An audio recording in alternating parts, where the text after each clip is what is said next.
everything will change. Everything has changed. Hello everyone and welcome to Action RPG. I'm your host Aaron, and for today's video we're headed to the world of modern action RPGs, I guess.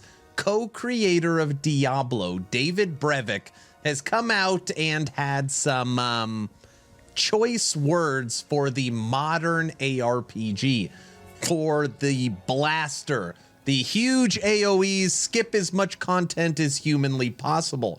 And this article's been actually sent to me a few times. Right now, we are on the website PC Games N. Modern RPGs and MMOs have become kind of silly, says Diablo creator. This is, again, David Brevik. Which, by the way, people keep asking me my opinion on what David has to say, and we're going to talk about it during this video. Now, I owe a lot to David Brevik. I think this YouTube channel likely does not exist if it was not for him. That doesn't mean we have to agree on everything. But yeah, for the most part, we're going to read through the article and I'm going to give you my opinion. A lot has changed since Diablo 2. Back then, the grind was everything, with RPGs requiring you to put in hours upon hours to reach the highest level and acquire the finest loot. These days, the experience tends to be a little quicker and more immediately rewarding. David Brevik, co-creator of Diablo, thinks the shift in design philosophy has been for the worse across role-playing games of many stripes. Interesting. Now, for sure, the landscape of ARPGs has changed a lot. And that is actually because of the success of Path of Exile's League model. And what I am talking about is the live service model, where you play something and then you wait for the next league or season, and then it pulls you back again. So you're kind of game jumping all the time. Back in Diablo 2, there was no seasons, there was no leagues, there was no cycles. Like, you just waited for the next expansion, which is a crazy thought that back then they literally sent you a completed product. I know if you're younger, I know that sounds insane. When you bought a game, it was actually complete. There was no such thing as early access. You know, for us dinosaurs. Diablo 2 set a new standard for action RPGs when it came out in 2000. The alluring world building and strategic combat and dungeon crawling created a journey so satisfying it's still attracting players 25 years on. Brevik, lead programmer on the Diablo and project design lead team on Diablo 2, believes the unwavering demand is partly down to modern releases straying from the pacing and nuance of what his team created. Okay, you ready? Here we go. I think that this is David Brevik, right? Like, considered one of the founders of ARPGs. I think that ARPGs in general have started to lean into this, kill swaths of enemies all over the place extremely quickly. He tells Video Gamer, your build is killing all such sorts of stuff so you can get more drops, you can level up, so you can, like, the screen is littered with stuff you don't care about. He doesn't see the attraction in killing screenfuls of things instantly and mowing stuff down. In fact, he finds it kind of silly. He's referencing a push towards rewarding players earlier through combat with waves of enemies, resulting in quicker skill ascension and better items. It's a shift you can really feel when you dip back into the first two Diablo games, where encounters were generally rarer. Now, we are going to pause right there. I'm not even going to get into yet if I agree or disagree with what David Brevik is saying, okay? But when I am reading this, there's one thing that just keeps alarming in my brain over and over again, okay? It's too fast. Why are you just leveling up so quickly? We are now on the website MMO Bomb.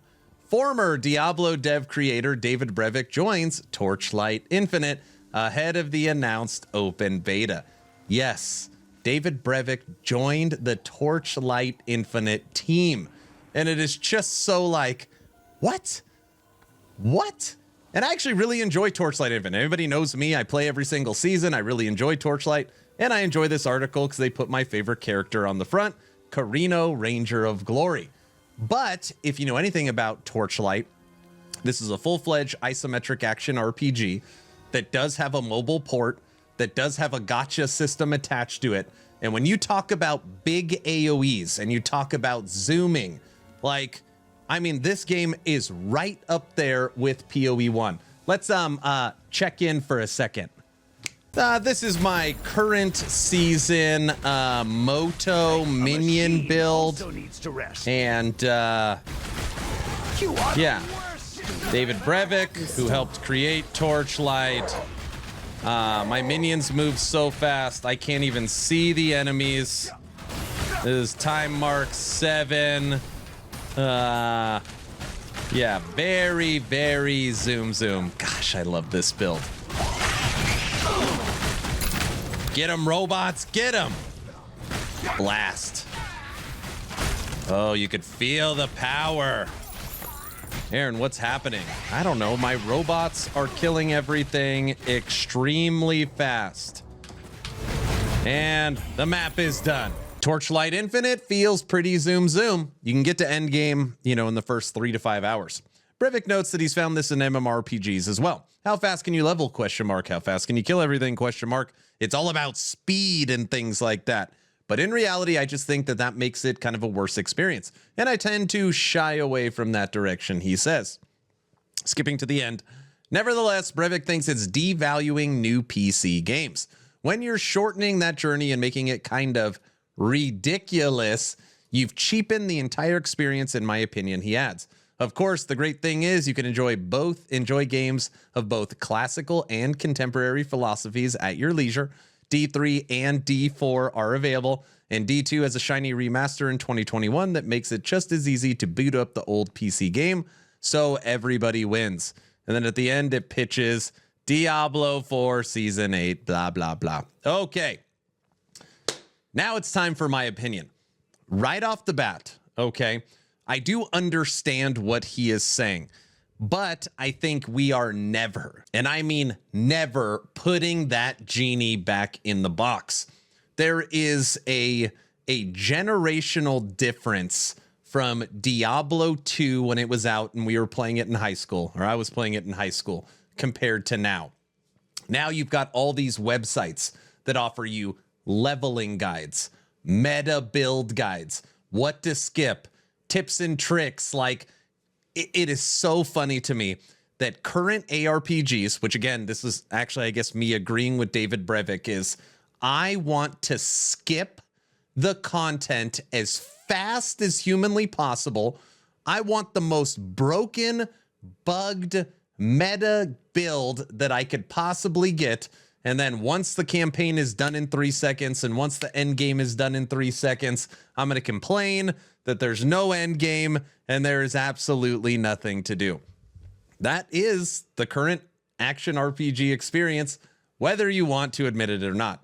Now, obviously, that's not for everybody. There's some people that play the game blind. There's some people that play it solo self-found or hardcore solo self-found.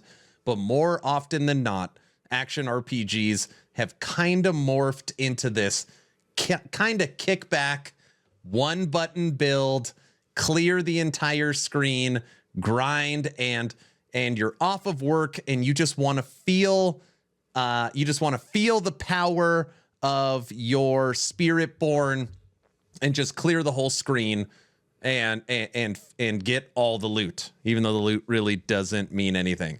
I just think that's where the genre has morphed to.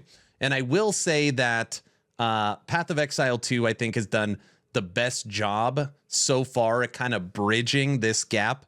You know, a 50-hour campaign, slower pace, bigger maps, more to explore, an endless atlas that you don't know where it's going to take you and what you're going to find in this map.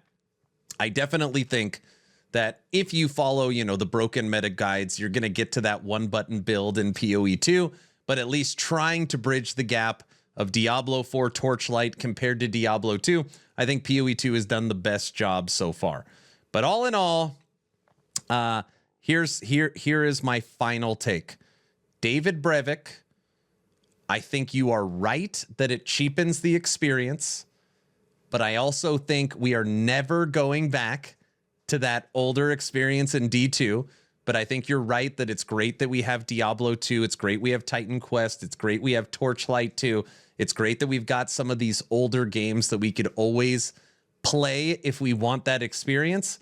And all future ARPGs are going to be blasters. At least those are the ones that are going to be ultra popular in that seasonal model. Can I get a week? Can I get 2 weeks of that dopamine hit for that new season before I jump from D4 to PoE 1 to PoE 2 to Last Epoch to Torchlight to Dragonkin or whatever the next game is? That is the modern ARPG. So that's my take on this article. It is funny that sometimes I do think it's silly. Every once in a while I'm streaming Last Epoch and people are like, dude, I can't believe you play this game. I beat it in 3 days. There's literally nothing to do.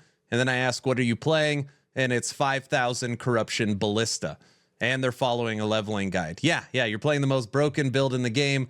Go figure, you think it's boring and there's nothing to do. That's why.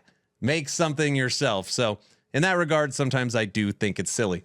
But all in all, good article. I'm glad that this was sent to me from the community, and I was able to give you my opinion on it. Please like, share, and subscribe if you think I've earned it. Check out the Discord, approaching 4,500 members. It's where we do all our game giveaways, movie nights, game nights, voice chats. It's an awesome place to hang out, and the best way to support is Patreon. And of course, in the comment sections, do you wish that this genre stayed Diablo 2?